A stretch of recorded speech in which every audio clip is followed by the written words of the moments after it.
ప్రస్తుతం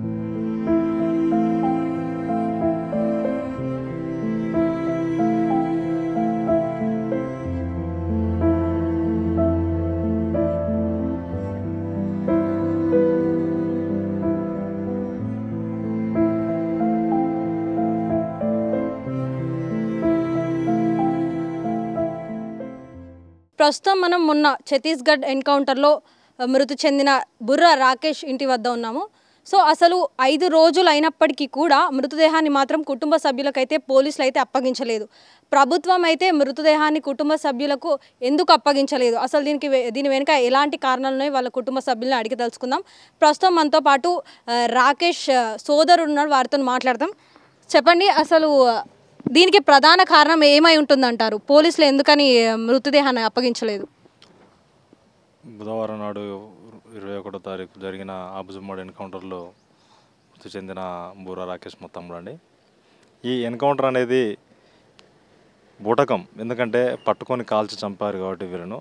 ఎక్కడ ఈ శవాలను ఇస్తే ఇవి చిత్రహింసలు పెట్టి చంపిన విషయాలు బయటపడతాయో అన్న ఉద్దేశంతో పోలీసులు మా కుటుంబ సభ్యులు కనీసం శవాన్ని కూడా చూడనివ్వకుండా, మరి ఒకటి కుటుంబానికి అసలు కనీసం వెళ్ళిన మా బంధువులను కూడా దరిదాపులకు రానియకుండా అక్కడున్న బీజేపీ ప్రభుత్వం, పోలీసులు కానీ ఒక నరహంతక వ్యవస్థ అక్కడ కొనసాగుతుందండి.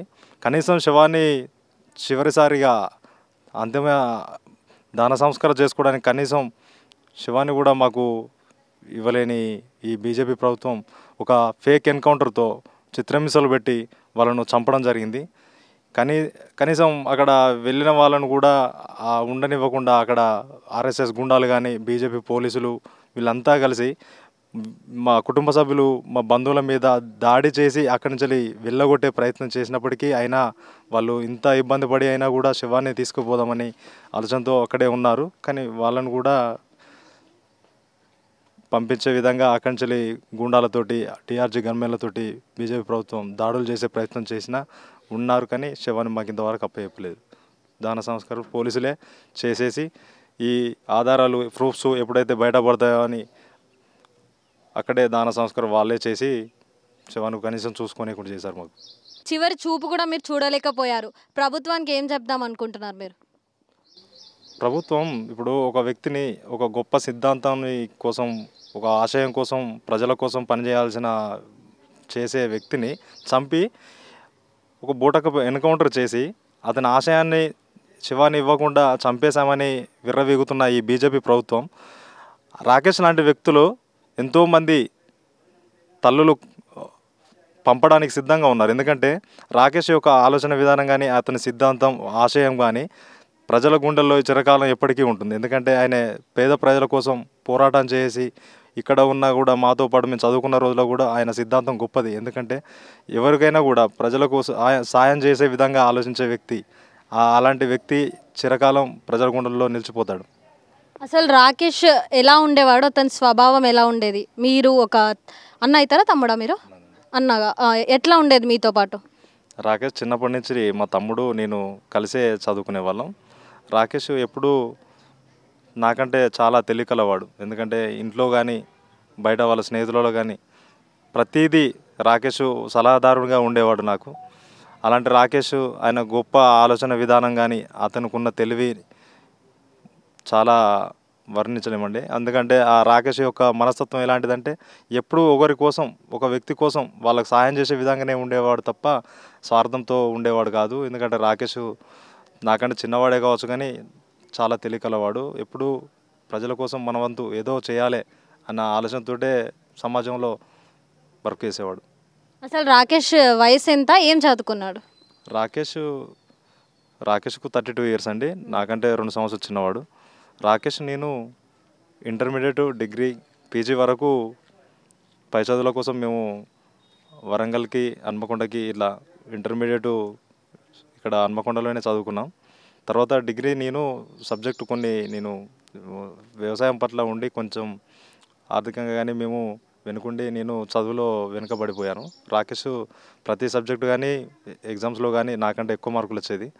తర్వాత నేను డిగ్రీ తమ్ముతో పాటు చదువుకున్నాను. తర్వాత పై చదువుల కోసం మేము వరంగల్లోని సిక్కిం కాలేజ్ తమ్ముడు, నాది వరంగల్లో ఏవీవి కాలేజ్ పీజీ. ఇద్దరం నన్ను డ్రాప్ చేసి తమ్ముడు రోజు బైక్ మీద వెళ్ళేవాడు రోజు. రాకేష్ అసలు మావోయిస్ట్గా మారడానికి గల ప్రధాన కారణం అసలు ఏదై ఉంటాయా అని మీరు అనుకుంటున్నారు? మేము ఇక్కడ స్వభావం తమ్ముంది. ఎందుకంటే ప్రజల కోసం మేము ఒక సంఘంలో సమస్యల గురించి పోరాటం చేసేవాళ్ళం, మాట్లాడేవాళ్ళం. ప్రతి సమస్య గురించి మేము అడిగేవాళ్ళం. తెలంగాణ ప్రజాఫ్రంట్లో తమ్ముడు సీరియస్గా క్రియాశీలకంగా ఉండేవాడు. తమ్ముతో పాటు నన్ను కూడా తీసుకుని ఇట్లా సంఘంలో పరిచయం చేసి సంఘంలో ప్రజాఫ్రంట్లో వర్క్ చేసామండి. మేము ప్రతి సమస్య గురించి రోడ్డెక్కి నిరసన తెలియజేసేవాళ్ళం. ఆ సమస్యలు పట్టించుకోకుండా ఇక్కడ ఉన్న నాయకులు కానీ పోలీసు ప్రభుత్వం కానీ సమస్యల గురించి మాట్లాడే వాళ్ళ మీద కేసులు పెట్టడం, బెదిరించడం, గుండాలతోటి మమ్మల్ని వెంబడించడం, ఈ విధంగా మా మీద ఎన్నో దాడులు జరిగినాయండి. ఆ దాడులను అయినా మేము లెక్క చేయకుండా సమస్యల గురించి పోరాడుతూనే వచ్చాం. కానీ తమ్ముడు ఇక్కడ ఉంటే మమ్మల్ని వెంబడించి గుండాయిజం తోటి పోలీసులు మమ్మల్ని చంపే ప్రయత్నం జరిగింది. తమ్ముడు నేను ఇక్కడ ఉంటే సమస్యలుగా ఉన్నాయి కదా, నేను ఉద్యోగరీత్యా నేను జాబ్ చేయడం కోసం వెళ్తున్నానని చెప్పి హైదరాబాద్కి వెళ్ళాడండి. అప్పటి వరకు మాకు తెలియదండి. రాకేష్ మొదటిగా మావోయిస్ట్గా మారి అడవిలోకి వెళ్ళినట్టు మీకు ఎట్లా తెలిసింది, ఎప్పుడు తెలిసింది అసలు? మాకు అసలు మావోయిస్ట్గా మారాడన్న విషయం కూడా మాకు తెలియదండి. కాకపోతే అక్కడ ఇప్పుడు ఈ సంఘటన జరిగేంత వరకు కూడా అసలు మావోయిస్టా కాదా అనేది తెలియదు. ఒకప్పుడు వెళ్ళినప్పుడు మాత్రం పోలీసులు ఎవరి ద్వారా తెలుసుకున్నారు, వాళ్ళకు ఇంటెలిజెన్స్ వ్యవస్థ ఉంటుంది కదండి. వాళ్ళ కుటుంబాన్ని పిలుచుకొని మమ్మల్ని అడిగారు, వెళ్ళాడా ఏంటి అంటే తెలియదు, జాబ్ చేస్తానని వెళ్ళాడు తప్ప మాకు ఎలాంటివి తెలియదండి అని చెప్పేసి చెప్పామండి.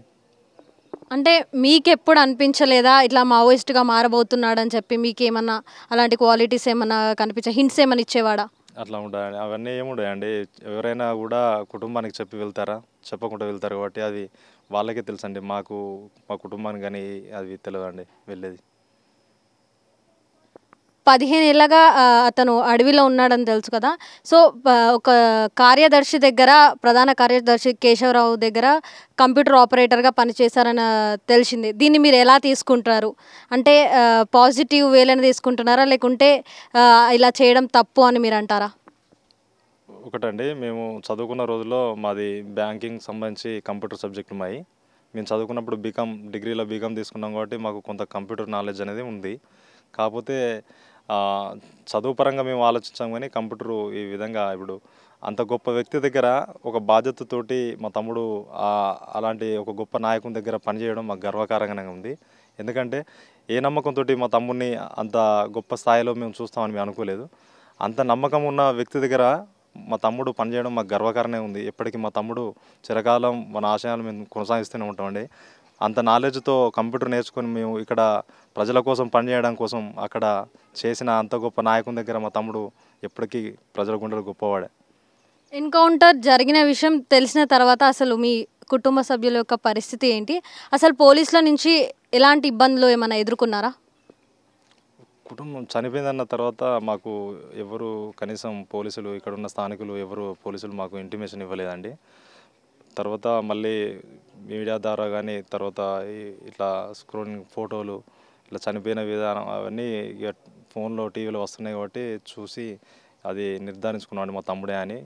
ఎందుకంటే నేను చిన్ననాటి నుంచి చూస్తూనే ఉన్నాం, మా చేతిలో ఉన్న తమ్ముడు కాబట్టి ఆనవాళ్ళు ఆ గుర్తులు చూసి మేము మా తమ్ముడే అని నిర్ధారించుకుని మా కుటుంబ సభ్యులు వెంటనే తమ్ముడిని డెడ్ బాడీ తీసుకురావడం కోసం అక్కడికి వెళ్ళి శవాన్ని ఇవ్వకపోవడం కదా కనీసం చూడనివ్వకుండా అక్కడ ఉన్న ప్రభుత్వం, నరహంతక ప్రభుత్వం వెళ్ళిన వాళ్ళని కూడా చంపేస్తామని బెదిరించడం కూడా జరిగిందండి. అక్కడి నుంచి ఆఖరికి దహన సంస్కారాలు కూడా పోలీసులే చేసి కుటుంబ సభ్యులను వెనుదిరేలాగా చేసి వచ్చేసామండి. అసలు మృతదేహం కోసం మీరు ఛత్తీస్గఢ్కి వెళ్ళినప్పుడు అసలు ఏం జరిగింది, కొంచెం క్లియర్గా చెప్పండి.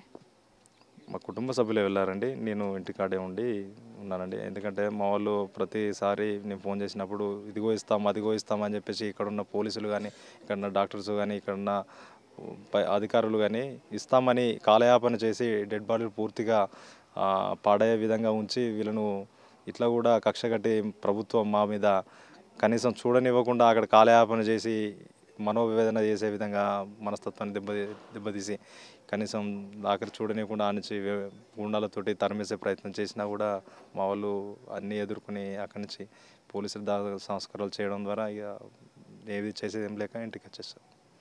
రాకేష్ మృతదేహాన్ని ఇవ్వకపోవడం గల ప్రధాన కారణాలు అసలు ఏమై ఉంటాయి పోలీసులు ఇవ్వకపోవడానికి? రాకేష్ మృతదేహాన్ని ఇవ్వకపోవడానికి ప్రధాన కారణం ఏంటంటే అది పట్టుకొని కాల్చి చిత్రహింసలు పెట్టి చంపింది కావున ఇవన్నీ ఇవ్వడం ద్వారా వాళ్ళ కుటుంబ సభ్యులు పోస్ట్ మార్టం చేయించడం కానీ, తర్వాత ఈ గాయాలను ఈ చేసిన హత్యాకాండను అది ఎంక్వైరీ చేయించడం సిబిఐతో, ఈ మళ్ళీ ఒకటి రిపోస్ట్ మార్టంలో ఇవన్నీ బయటపడతాయి అన్న ఉద్దేశంతో శవాన్ని చూపెట్టకుండా కాల్చేసిళ్ళు, కనీసం ఆధారాలు లేకుండా. యంగ్ ఏజ్లో సమాజంలో జరిగే ఈ అన్యాయాలను చూడలేక వెళ్ళే వాళ్ళు ఉంటారు కదా మావోయిస్టులకి. సో వాళ్ళకి ప్రజల కోసం పోరాడే వాళ్ళకి మీరు ఎలాంటి సందేహం చెప్తారు? ఒకటండి, ఇప్పుడు సమస్యల గురించి ప్రశ్నించే హక్కులు ఉంటాయి కదండి. ఇప్పుడు ఉన్నప్పుడు ఆ సమస్య గురించి మాట్లాడే వాళ్ళు ఆ సమస్య పరిష్కారం కానప్పుడు వాళ్ళు ఎంచుకునే మార్గం కూడా ఏ విధంగా ఉంటుందనేది సమాజం యొక్క ప్రభుత్వం మీద ఆధారపడి ఉంటుందండి. ఎందుకంటే సమస్యలు ఉన్న కొద్దీ ప్రశ్నించే వాళ్ళు ఉంటారు కాబట్టి అది ఒకటి వాళ్ళ యొక్క సిద్ధాంతాన్ని బట్టి ఉంటాయండి. చివరిగా మీరు ప్రభుత్వాన్ని ఏం కోరుతున్నారు? ప్రభుత్వం ఇలాంటి ఈ నరరూప అంతగా బీజేపీ ప్రభుత్వం ఉన్నంతకాలం ఏ వ్యక్తి అయినా కూడా పోరాడడానికే సిద్ధపడతాడు తప్ప వెనుకడుగు వేయలేరండి. ఎందుకంటే ఇంత దారుణమైన ప్రభుత్వం ఎప్పుడూ లేదండి. ఈ కనీసం చనిపోయిన శవాలను చూసి భయపడే ఇలాంటి నిజమైన ప్రభుత్వం ఉన్నంతకాలం ప్రశ్నించేవాడు ఉంటాడు, పోరాడేవాడు ఉంటాడు. ఇది ఒకటి తెలుసుకోవాల్సిన అవసరం ఉందండి ప్రభుత్వం. సో మరి చూసారు కదా, రాకేష్ని చిత్రహింసలు పెట్టారు పోలీసులు. అందుకే మాకు మృతదేహాన్ని అప్పగించలేదు, మేము వెళ్ళినప్పటికి కూడా 5 రోజులు అక్కడ ఉన్నప్పటికి కూడా ఆఖరి చూపు కూడా మేము చూడలేకపోయామంటూ రాకేష్ సోదరుడు అయితే చెప్పడం జరుగుతుంది. బుర్రా రాకేష్ కుటుంబ సభ్యులు అంటే మేనమామ గారు ఇప్పుడైతే మనతో పాటు ఉన్నారు. మీ పేరు? దారసారయ్య. అంటే చెప్పండి, రాకేష్ ఎలా ఉండేవాడు? చిన్నప్పటి నుంచి మీరు చూసి ఉండేవారు కదా, ఎలాంటి మనిషి అతను అసలు? రాకేష్ అందరితో కలిమిలిగా ఉండేవాడు, చొచ్చుకుని వెళ్ళేవాడు ప్రజలలో, చదువుకునేవాడు, సిన్సియర్ మెంటాలిటీ, అందరితో కలుపుకొలుగున్నాం. అందులో ఏమైందంటే 2016లో ఇంట్లోకి వెళ్ళి హైదరాబాద్ పోతానని చెప్పి మా అక్కకు చెప్పి వెళ్ళిపోయాడు. పోయినప్పటి నుంచి తెలియదు మాకు అసలు పాటలో పోయిండా, ఉద్యోగరీత్యానో చదువుకునేది ఇంట్లో చెప్పి వెళ్ళిపోయింది అని తెలిసింది మాకు. తర్వాత ఒక 1 year తర్వాత వాంటెడ్ పోస్టర్ వేసింది పోలీసు వాళ్ళు, ఇక్కడ లోకల్ పోలీసు. అప్పుడు తెలిసింది మాకు, 17లో తెలిసింది. అప్పటి నుండి మాకు ఆయన కలవడం కానీ పిలుచుకోవడం కానీ ఏం జరగలే. తర్వాత ఏం జరిగింది, మొన్న 21వ తారీఖు అబూజ్మాడ్ ఎన్కౌంటర్లో అగ్రనాయకునితో కేశవరావుతో మా అల్లుడు రాకేష్ ఉన్నాడని పేపర్ ద్వారా తెలుసుకున్న తర్వాత 22వ తారీఖు నేను, మా బావ, ఇంకొక 5గురం నారాయణపూర్ ఆసుపత్రిలో ఉండడం తెలిస్తే వెళ్ళి పోలీసులను కలవడం జరిగింది. పోలీసులు మీ అల్లుడేనా అని ఫోటో చూపిస్తే ఆ సెల్లులో ఉన్న ఫోటో చూపిస్తే చూసినాం మా అల్లుడే అని చెప్పినాం. చెప్తే ఇస్తాంలేండి అన్నారు. ఒకరోజు గడిచింది అట్లనే. పోయిన రోజు 22వ తారీఖు మేము పోయినాం అక్కడికి, 21 తెలుసుకొని. 23 మా దగ్గర ఆధార్ కార్డులు తీసుకొని అన్నీ రాసుకున్నారు, డీటెయిల్స్ రాసుకొని సంతకాలు పెట్టించుకొని ఇస్తాంలేండి.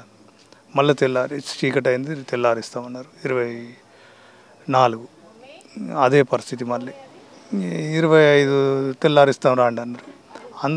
మేము పోయిన తర్వాత మిగతా ఆంధ్ర తెలంగాణ నుండి 5గురు అమరులైన్లు ఎన్కౌంటర్ అబూజ్మాడ్, ఆ కుటుంబాలు కూడా వచ్చినాయి అక్కడికి. ఆ కుటుంబాలు మేము కలిసి హాస్పిటల్ దగ్గర మాకు ఇస్తలేరు, ఇబ్బంది పెడతాను. ఎవరిని అడిగినా, పోలీసులను అడిగినా సమాధానం చెప్పడం లేదు. ఆ స్థానిక అక్కడ ఉన్న ఎస్పీ ఆఫీస్కు మేము హాస్పిటల్ నుండి ర్యాలీగా వెళ్ళడం జరిగింది. ఈ 5 కుటుంబాలు, అమరుల కుటుంబాలు. పోయిన తర్వాత ఎస్పీ దగ్గర ఆఫీస్కి పోతే మాకు ఎస్పీ టైం ఇవ్వలేదు, ఈ కుటుంబాలకు కలవలే.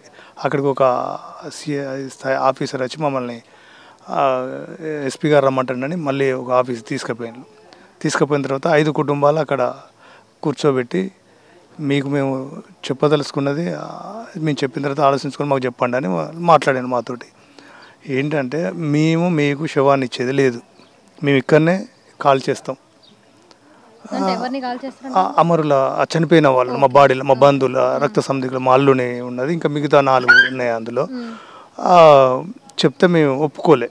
ఒక 10 నిమిషాలు మీరు ఆలోచించుకోండి, మీకు ఇచ్చేది జరగదు, మీ కుటుంబాలకి ఇచ్చేది లేదు, మేము ఇక్కడనే అవి కుళ్ళిపోయినాయి. ఎందుకు కుళ్ళిపోయినాయి అంటే వాళ్ళు చేసిన నిర్లక్ష్యం వల్లనే కుళ్ళిపోయేటట్టుగా చేసిందే వాళ్ళు. 21వ తారీఖు నేను పేపర్లో చూసి 22వ తారీఖు మేము ఇక్కడ నుండి బయలుదేరడం జరిగింది. మేము 22 పోతే 23కైనా మాకు ఇవ్వాల్సింది పోస్ట్ మార్టం చేసి.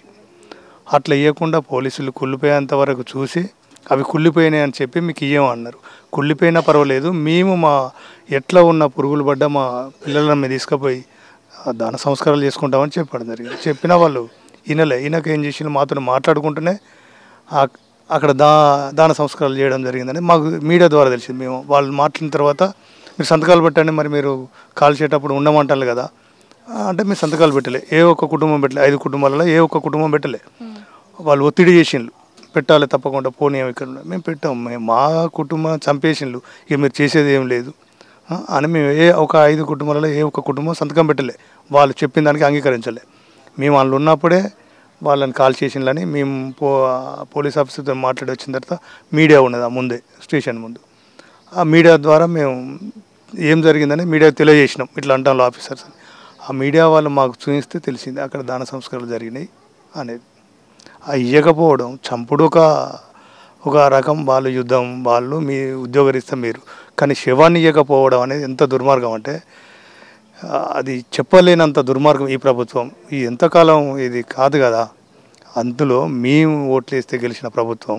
ఇవాళ మేము తెలంగాణ వాసులం, మేము దేశ పౌరులం, మా పిల్లలు ఈ దేశ పౌరులు కదా, మాకు ఇవ్వకపోవడానికి ఎంత దుర్మార్గమైన పాలన చెప్పండి. ప్రజలు గ్రహించాలి, ప్రజాస్వామికవాదులు కానీ మీడియా కూడా దీని మీద పెద్ద ఎత్తున ప్రచారం చేయాలని మా కోరిక. అసలు ఇలాంటి పరిస్థితి చూశాక మీరు అసలు ప్రభుత్వానికి ఏం చెప్పాలనుకుంటున్నారు? ప్రభుత్వం మార్చుకోవాలి పద్ధతి. ఇవాళ ఎందుకు నక్సలైట్లు అవుతాను, అసమానతలు, ఇవన్నీ అంటరానితనము, వివక్షత ఉండే కదా, సమానత్వం లేకనే దాని మీదనే నక్సలైట్లుగా మారుతాను. కానీ ఎవరికి వారు నక్సలైట్లు కారు కదా.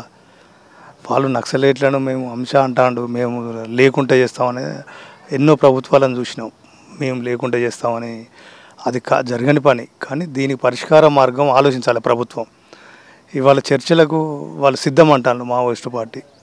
మీరు ఏ కండిషన్స్ పెట్టినా, షరతులు పెట్టినా మేము ఒప్పుకుంటాం అంటాను. ప్రజాస్వామిక వాదులంతా గొంతెత్తి మొత్తుకుంటాను, ధర్నాలు చేస్తుండ్రు, ర్యాలీలు చేస్తాను, చర్చలు జరపండి మావోయిస్టులతోటని. అది పక్కకు పెట్టి దోపిడీ వర్గాలకు వనరులను ఖనిజ సంపద అప్పచెప్పడం కోసం ప్రభుత్వాలు ఇంత క్రూరమైన వ్యవస్థ వాళ్ళు అవమానిస్తాను. అది సరైంది కాదు ప్రభుత్వానికి మా డిమాండ్. మా పిల్లల్ని ఇవ్వకపోవడం ఇంకా అది చాలా దుర్మార్గమైన ప్రభుత్వ పాలన. ఇది పద్ధతి మంచిది కాదు, మార్చుకోవాలి పద్ధతి ప్రభుత్వం. మీతో రాకేష్కి ఉండే అనుబంధం ఎలా ఉండేది, అంటే ఎలా ఉండేవారు మీతో? నాతోటి చాలా బాగుండేటోడు. నేను చెప్తే ఏ మాట కూడా ఆయన వినకుండా ఉండేవాడు కాదు. ఆయన ఇంటర్మీడియట్ చదువుకునే వరకు కూడా కుట్టించిన బట్టలు వేసుకున్నాడు. ఈ రోజులల్లో అందరూ మన రెడీమేడ్ రకరకాల దుస్తులు వేసుకొని ఉండేవారు. ఇంటర్మీడియట్ వరకు కూడా ఆయన కుట్టించిన బట్టలు వేసుకొని ఉండే ఒక సిస్టమేటిక్ అయిన వ్యక్తి, గొప్ప వ్యక్తి, చాలా గొప్ప వ్యక్తి రాకేష్. మంచిగా ఉండేటోడు సమాజంలో కానీ, నాతోటి కానీ, కుటుంబంలో కానీ. సో ఇది ఈ మృతదేహం గురించి పక్కన పెడితే రాకేష్ చనిపోవడం పట్ల ఇట్లా ప్రజల కోసం అన్యాయాన్ని గురిపెట్టి అన్యాయాన్ని బయటపెట్టిన విషయంలో మీకు ఎలా అనిపిస్తుంది అసలు రాకేష్ మనస్తత్వం? రాకేష్ ఆలోచన విధానం గొప్పది, ఆయన తీసుకున్న నిర్ణయం గొప్పది. ఆయన పేద ప్రజల కోసం ఇవాళ తెలంగాణలో కాదు కదా ఆయన పనిచేసింది, ఇక్కడ లేడు కదా. ఆ ఛత్తీస్గఢ్ అక్కడ ఆదివాసీల సంపదను దోసుకుపోవడం కోసం ప్రభుత్వాలు ప్రయత్నం చేస్తున్నాయి. ఆ ఆదివాసులకు అండగా మావోయిస్టు పార్టీ ఉన్నది. అందులో ఆదివాసీ పేద ప్రజల కోసం పనిచేయడానికి పోయింది కనుక మాకు గర్వంగా ఉన్నది. రాకేష్ ఇలా అమరుడు కావచ్చు, కానీ స్థిరకాలం ప్రజల గుండెల్లో ఉంటాడు రాకేష్. చూసారు కదా, మరి ఇది వీళ్ళు అక్కడ ఛత్తీస్గఢ్కి వెళ్ళినప్పుడు పరిస్థితి, వీళ్ళ కుటుంబ సభ్యులతో పోలీసులు ఇలా దారుణంగా బిహేవ్ చేయడం అయితే జరిగిందని ఇక్కడ కుటుంబ సభ్యులతో మనతో చెప్పడం అయితే జరుగుతుంది. కెమెరామెన్ మహేష్తో సంతోషి, NSR న్యూస్ వరంగల్.